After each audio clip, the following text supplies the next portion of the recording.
Starting off with a bit of music, a little bit of energy to get us going.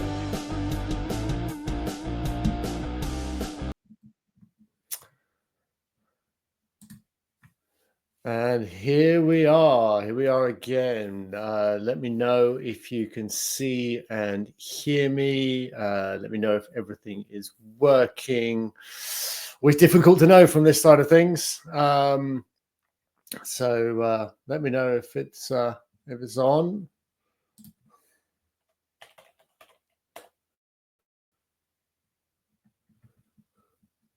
Can you hear me? Can you see me?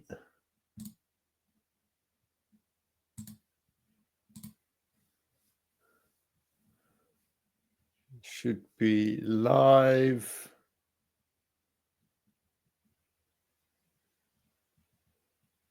Can you hear me? Can you see me? Right.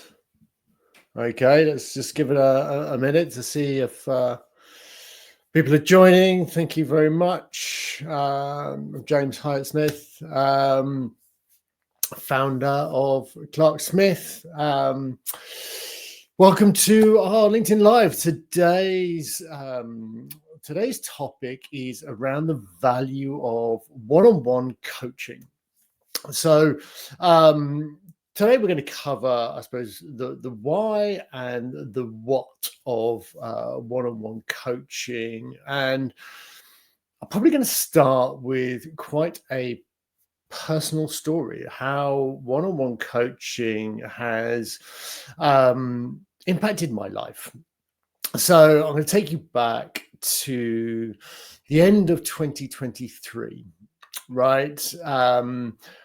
Years after the pandemic, we'd gone through the kind of tennis ball recovery after lockdowns, and we were hit by a maelstrom of different things. So cost of living crisis, inflation shooting up, and central banks around the world drastically increasing the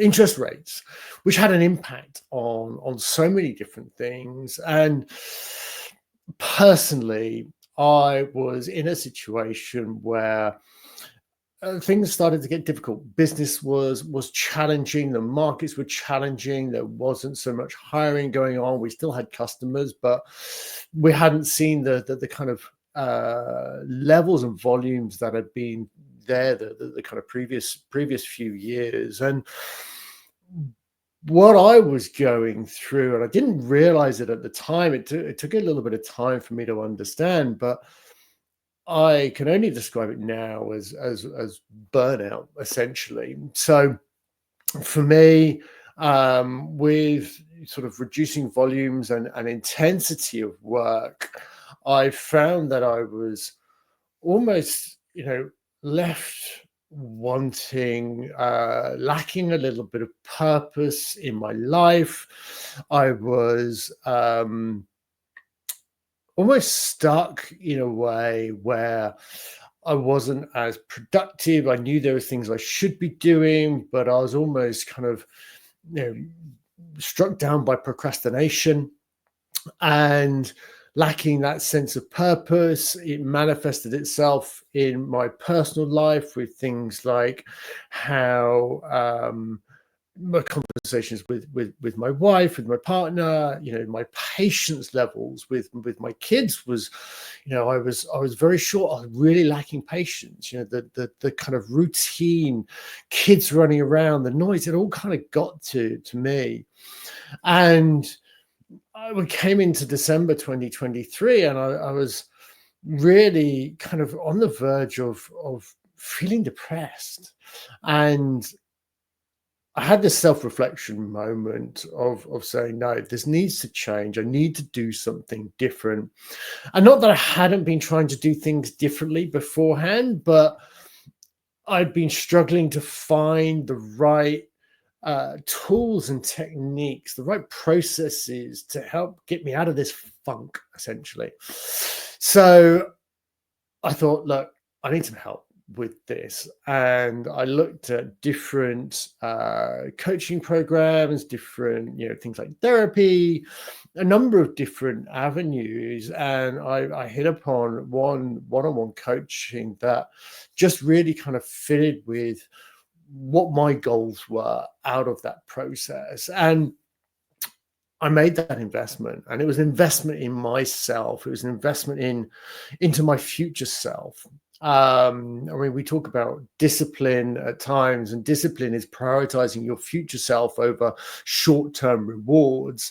And this was a process that asked for commitment and discipline. And you make that investment in yourself because you know that the status quo, the way that you've been doing things, is not gonna change. What is it? Einstein said that the definition of madness is doing the same things over and again and expecting different results. So something needed to change. I made this investment, and honestly, it was one of the best investments I've ever made in my life. It helped to almost go through a reset in terms of what I needed to do. It got me back to thinking about my mindset, starting to set goals, starting to think about why am I doing this again?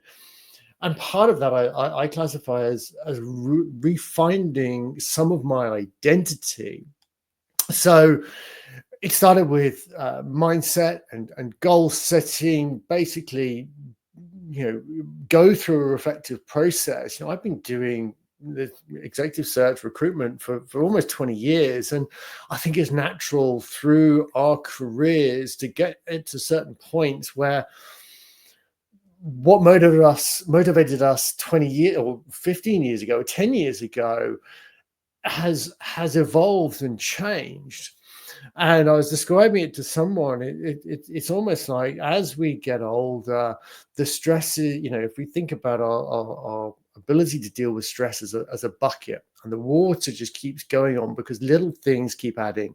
You have a partner, you have kids, you have other work pressures as you go up the pyramid, and more decisions rely on you, more autonomy and more pressure and stress comes onto your life. And it's not one single event, it's an accumulation of these different stresses and life situations that eventually lead to that bucket overflowing. And that's where I was back end of 2023.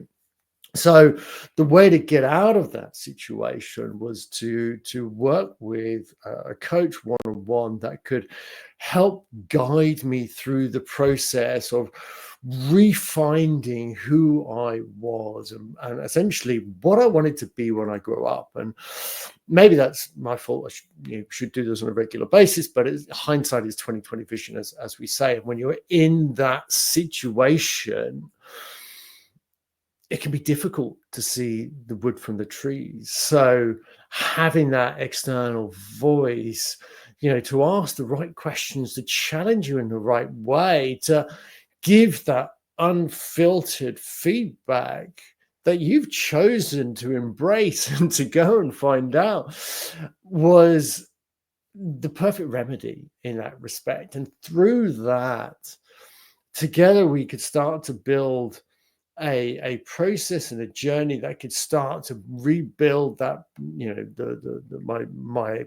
my psyche, my identity, and look at the different elements and get back to being in that growth mindset and really driving towards something where you feel confident, you feel comfortable in your own skin, and you can really start to take on challenges and push yourself out of your comfort zone. Because when you're in that sort of negative mindset, doing some basic things can be a real struggle. Whereas when you kind of rebuilt that positive mindset, that growth mindset, you get into a phase where you can start to experiment and challenge yourself. I never thought I'd refer to Jimmy Carr as an inspiration, but watching him in an interview when he talked about how we've got imposter syndrome wrong, we should be seeking out imposter syndrome. We should be seeking out those things that make us uncomfortable and challenge ourselves, because that is really where we find growth and how we can develop ourselves. So firsthand, I've seen the value of one-on-one coaching. And look, I think one-on-one coaching is not for everybody. And it can be very situation specific. So a lot of the people that I've coached over the years, whether it be formally or informally, have usually worked with some sort of coaches or maybe even a therapist in different formats. And usually it's been about helping to accelerate them to learn from someone that's either been through that process or is slightly ahead of them, that can get them to the outcome that they're looking for quicker. So that's kind of one of the main reasons that people come to seek out one-on-one coaching. I was speaking to someone the other day. They they were going through a process to buy companies, so they invested in a coach that would really help them through what does that process look like. They weren't an investor by background, but this was the route that they wanted to go down. So what is a due diligence process? How does the process look like to making an offer for a company? How to assess the market that they're looking at? They needed a coach that was very specific and deep into that industry. So we see it in different ways, and where I've been able to add the most value to people is through hiring and through getting hired.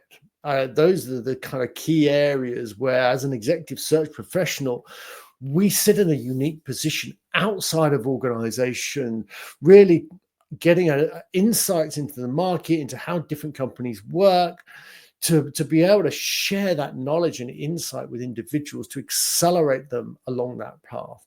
And I think one of the key things that I've focused on doing is to pause, reflect, and document. So what I mean by that is, I've been very fortunate to work with founders and businesses that have gone through high growth, big exits, and supporting them through either hiring, helping to build new functions, new teams that can accelerate their growth, but also working with individuals to help them get hired into the career that they want to, help them take the next step, go from VP director into that C-suite, or help people through that career transition, because that's what we've done. And I always look back and reflect and document the process. What did we do? What went well? How can we build a process that is repeatable and scalable for these organizations? I'll give an example on the hiring side. So we worked with a company called, and still work with a company called Enviolo in the mobility industry.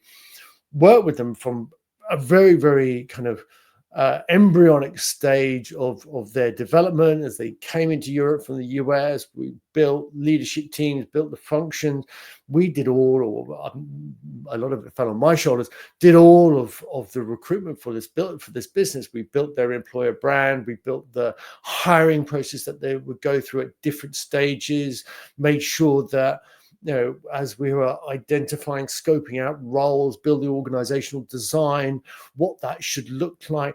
So we've documented a lot of these processes, not just in terms of the actual teams, the team members, but what that looks like at a senior leadership level, what it looks like at a board level, and making sure that we understand, well, what went well, what didn't go well, so that we can constantly be improving and iterating on that and developing that. Now, when it comes to, someone that's looking for a role, again, we've been doing this. I've been doing this for 20 years. So we've got a lot of experience in terms of the nuances of what makes things work well, what doesn't work so well. And I think where that can be most valuable to people, it depends on the situation. So maybe if I give you an example, that would be the better way of doing it. So all names are changed for confidentiality purposes. When we work one-on-one with an individual, it is purely with them, whether they're working with us through an interview process or through other recruiters or directly with companies themselves. It is really personal to that individual. So I'm going to call him Andrew.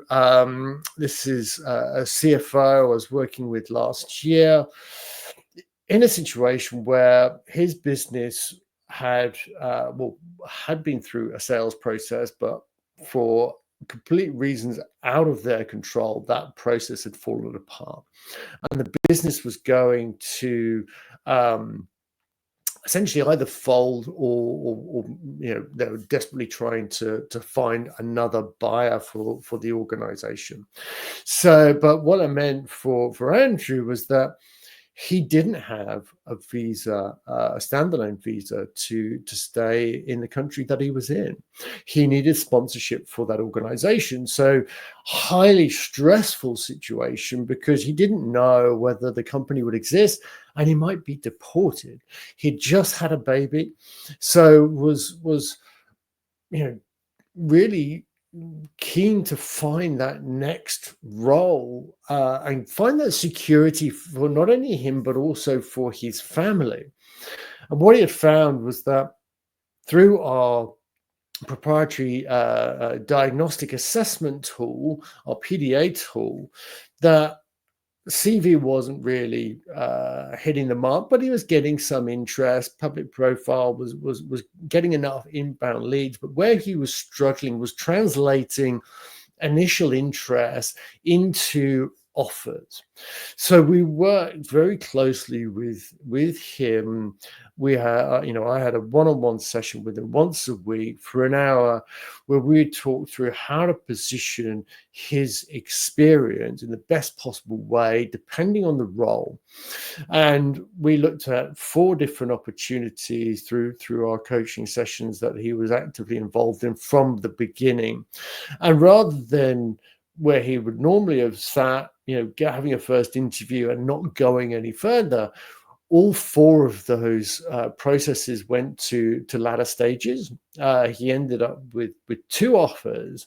Alongside that, they were also going through another sale process for the business. Now, each time there was an offer, we went back to his personal goals, what he wanted to achieve, to make sure that it wasn't just taking something for the sake of it. Oh, a bird in the hand is worth 2 in the bush kind of attitude.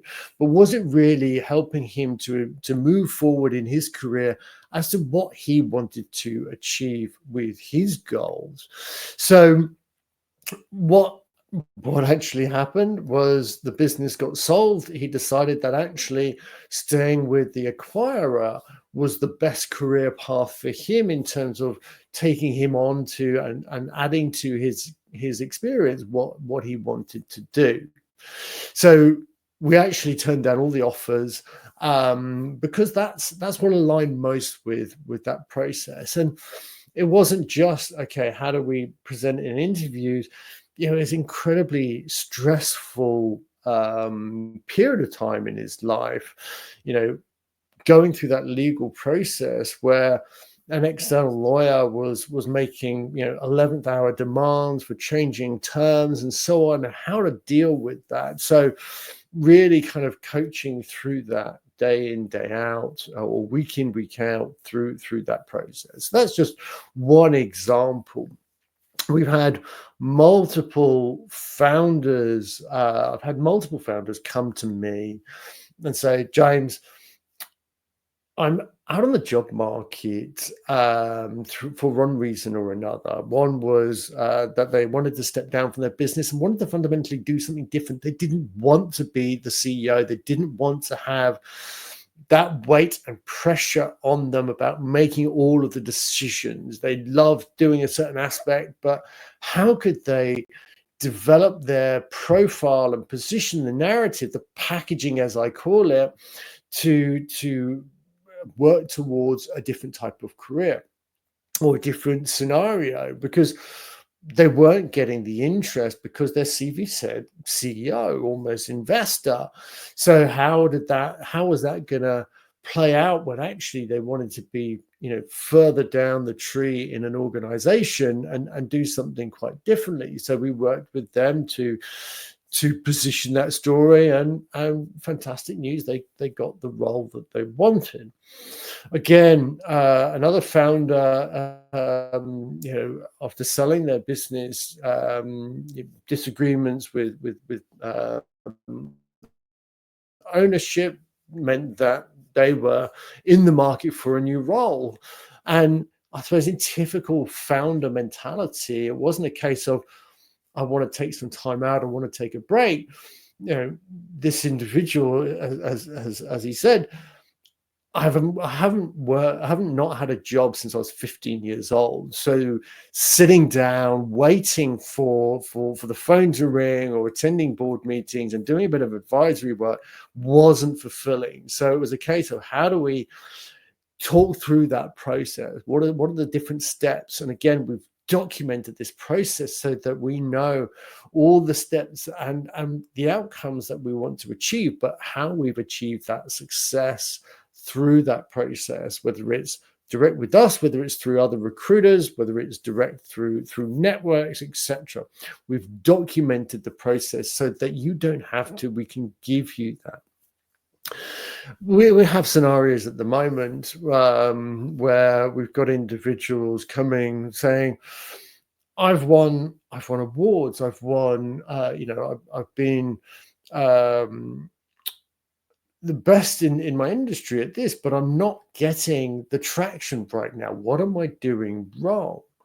So we use our proprietary diagnostic assessment tool, PDA tool, to help understand what are the key areas and issues that an individual is having, so that we can really kind of get to the root cause of whatever the problem is.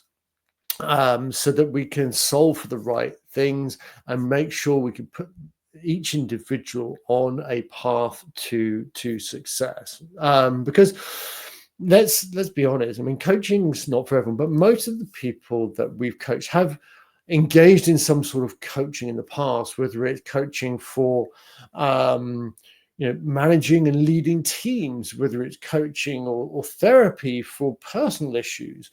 They understand a little bit of the value, and there'll be a lot of people out there listening to this who maybe haven't been through that process before, don't know what it means. And look, by all means, you can book an introductory call and session with me to see if it's the right process for you. And again, when we look at hiring, a lot of people have been through hiring processes before and think they can do it themselves, and I'm sure that they can. But where you want to either take more control of that process and be more confident, make sure that you're really getting the outcomes that you want, not just taking what you need to, that's where maybe an expert might be the right approach to help you through that process. So, I mean, that's a little bit of the why of why people might engage in one-on-one coaching. I mean, we've seen other areas. Give you some examples here of people navigating some sort of career transition, maybe moving functions, moving industries. How does that look? How do they manage that? How do they present their experience in a different way? This one was new to me last year. I had an investor, a venture capital investor, come to me and say, James, I actually want to go into being an operator, But I've been an investor all of my life, and I don't know how to position myself, my experience in that. So we've been working closely together to identify the common themes that they have with operators, and then how we position that with different organizations. And that's kind of a key element to it. It's about finding that common ground that people can understand. Why does that story make sense? I think when you're looking at something differently, you're going to look for some sort of common ground, how things will resonate with the audience that you're looking at. So an example, one of the people we're coaching through interview support was looking at how do I position my experience to the audience that they were dealing with. One was a COO, one was a chief product officer, and I said, well, you've worked with these people before. What's been on their agenda when you've spoken to them before? And just by reflecting back at times, how using their experience to improve that going forwards, that really helped them say, I've got the stories, I've got the understanding of how that's worked in the past. I can now position that better. So coaching is not about giving you all the answers. I said this to one of my friends. Coaching is not about doing things for you. This is about empowering you, giving you the tools and the techniques so that you can maximize your success. It's not about me. It's not about us. It is really about you and how to make you the best possible version of yourself and give you that optionality, that confidence, so that you can make the right choice, whether it be for you as an individual, whether it be for you as a business in terms of where you're hiring. So that's really where the value of one-on-one coaching comes in. Again, other areas we've kind of looked at: building interview confidence, clarifying career goals. I love the framing of what do you want to be when you grow up? You might be 40, 50 years old, but it's still a relevant question because a lot of us don't know. Our careers have kind of happened to us, and sometimes you need to go through a process to say, well, what is next? And I'm no longer in control of it. So you got to retake control of that process. Sometimes it's about how do we challenge the status quo? We've always done it this way, but the world's evolved, the world's changed. How do we fundamentally change it? How do we look at things different? I think it's always been a key strength of mine, is being able to see things from different perspectives, to challenge that status quo. We've done it with organization and seen their huge success in terms of hiring. Could be advice in terms of how to utilize their network or build their public persona or personal brand. It can be rebuilding their confidence after job loss or redundancy. There's a number of different ways where people will seek out coaching. And I mean, I'm just here to say, whether it's with us or with anybody else, it's incredibly valuable. I think there's a lot of great coaches out there that can really help you at different phases of your life, through different difficult situations, or even just help you perform at your utmost day in, day out. And I think it's incredibly valuable. So I don't know if there's any questions from anyone in the audience today, but if you want to find out more information, we'll put some links down below in the comments. You can check out our website where you can find more information about our one-on-one coaching, our online course for job seeking, where maybe you prefer to do it in your own time, under your own steam. You want to do it yourself. That gives you the guidance and tools to maximize your job search. Coaching is much more personal, much more tailored, and orientated to you as an individual. You can follow us on LinkedIn, subscribe to our newsletter.